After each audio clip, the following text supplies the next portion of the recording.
Alors bonjour et bienvenue sur ce format de podcast. Alors où je vais parler en fait de situations que j'ai vues ou que j'ai moi-même vécues et essayer de les analyser. Alors si vous voulez participer en fait vous-même à donner votre avis, vous avez les espaces commentaires qui sont faits pour ça et vous pouvez interagir bien évidemment entre vous. Alors la dernière fois que je suis allée acheter en fait des denrées alimentaires dans un supermarché, j'ai assisté à une scène eh bien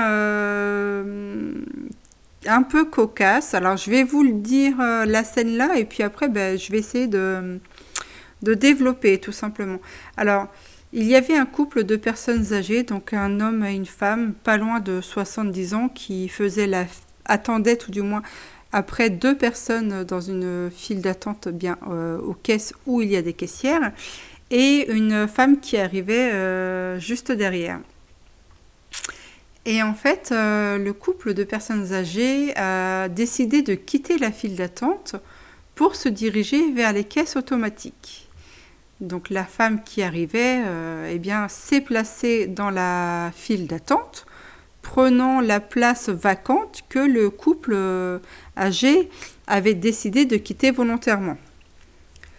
Sauf que peut-être 1 ou 2 minutes après, même pas, le couple est revenu sur sa décision et a voulu se remettre dans la file d'attente qu'ils occupaient.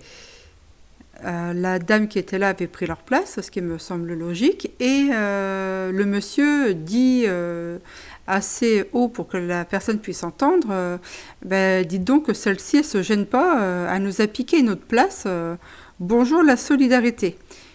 Et du coup, cette personne s'est retournée et lui a dit, vous parlez de solidarité, mais vous êtes parti en fait sur les caisses automatiques.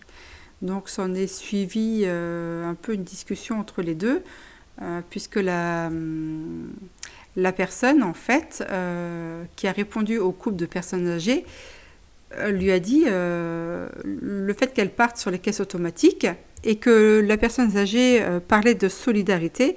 Donc elle l'a renvoyé un peu là-dessus en lui disant que en fait qu'il ferait mieux d'appliquer ces principes en fait et de rester à la caisse là où il était par solidarité bien avec la caissière, puisque les caisses automatiques il n'y avait personne de physique pour s'en occuper.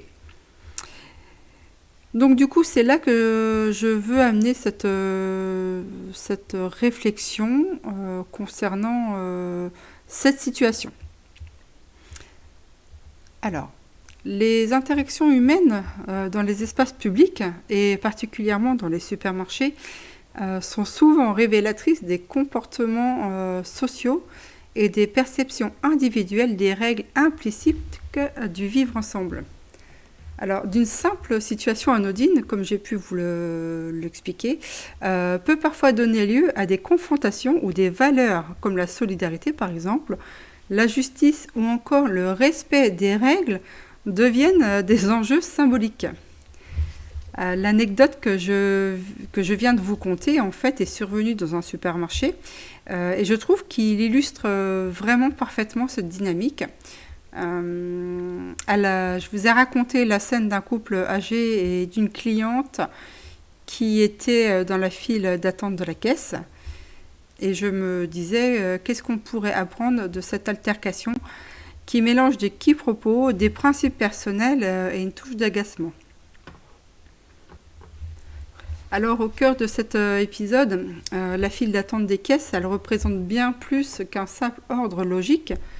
Elle incarne un microcosmos social où chacun, par son comportement, révèle ses attentes vis-à-vis des autres. Le couple âgé d'environ 70 ans prend ici une décision en quittant la file d'attente pour se diriger vers des caisses automatiques. Je pense que ce choix pourrait témoigner d'une volonté en fait, de rapidité ou d'efficacité, qui sont deux qualités souvent associées à des dispositifs modernes. Et pourtant, Ce même choix implique une renonciation implicite à leur place dans la file d'attente traditionnelle, celle-ci étant occupée de surcroît par la cliente qui les suit logiquement. Alors le conflit y naît lorsque le couple revient sur sa décision initiale plutôt que d'accepter les conséquences de leur propre choix. Le monsieur manifeste un mécontentement, accusant la cliente d'avoir piqué leur place. Cet acte de reproche souligne une attitude paradoxale et une revendication d'un droit perçu comme acquis malgré leur départ volontaire. Et en fait, cela peut être interprété comme une difficulté à assumer leur propre choix, un réflexe que l'on retrouve parfois chez des individus déstabilisés par la rapidité des changements sociaux et des technologies. Quant à la réaction de la cliente, quant à elle, s'appuie sur une logique implacable et un rappel de faits concrets.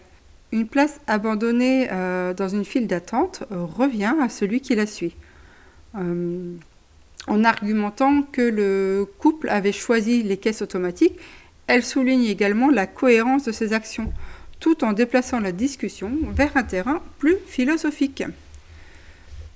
Celui des principes de solidarité évoqués par le monsieur lui-même. Sa réponse concernant les caisses automatiques, cela prend la place d'une caissière, inverse habilement la situation, pointant une contradiction en fait entre les paroles du couple et leurs actes. Et en fait, je trouve que la posture du monsieur qui, soit dit en passant, critique les caisses automatiques tout en les utilisant, puisque ça je ne vous l'avais pas dit, mais il a dit que les caisses automatiques devraient être interdites. Et lui-même, en fait, est parti aux caisses automatiques. Donc, en fait, je pense que ça trahit un malaise encore plus profond, en fait, chez la personne, et que c'est celui de l'adaptation aux évolutions modernes. Son argument selon lequel ces dispositifs devraient être interdits reflète donc une vision paternaliste où la règle et la contrainte remplacent en fait la réflexion personnelle. Il apparaît ici comme un symbole d'une génération pour qui le changement, et notamment la technologie, est vécu comme une contrainte plutôt qu'une opportunité. Sa sortie en bougonnant est la conclusion logique de cet échange, incapable de soutenir un débat rationnel face à des arguments fondés, et il se réfugie dans l'agacement, puisque en fait, le monsieur, arrivé à un moment, il a quitté cette file d'attente pour repartir chez une autre tout en bougonnant. Alors, pour terminer avec cette petite histoire et petite anecdote, cet épisode, bien que banal en apparence, je pense, illustre avec finesse les tensions entre habitudes, principes et choix personnels dans une société en pleine évolution. Je pense que si le monsieur a cru défendre une forme de solidarité perdue, il a surtout révélé une incapacité à s'ajuster à la modernité qu'il critique, tout en l'adoptant en fait. En somme, vouloir des interactions pour compenser l'absence de réflexion personnelle, c'est comme insister pour allumer une lampe à huile, par exemple, en pleine journée, tout en se plaignant de la lumière du soleil. Donc c'est une contradiction lumineuse, mais un brin exaspérant, je trouve. Donc voici pour la petite anecdote. Alors c'est pas un format que j'ai l'habitude de faire, mais j'avais envie d'échanger sur des petites choses que je peux voir ou que moi-même j'aurais vécu, et vous proposer en fait à l'argumentation via les commentaires ou ce que vous auriez fait à la place de cette dame qui a pris la position du couple qui était parti eux-mêmes en caisse automatique.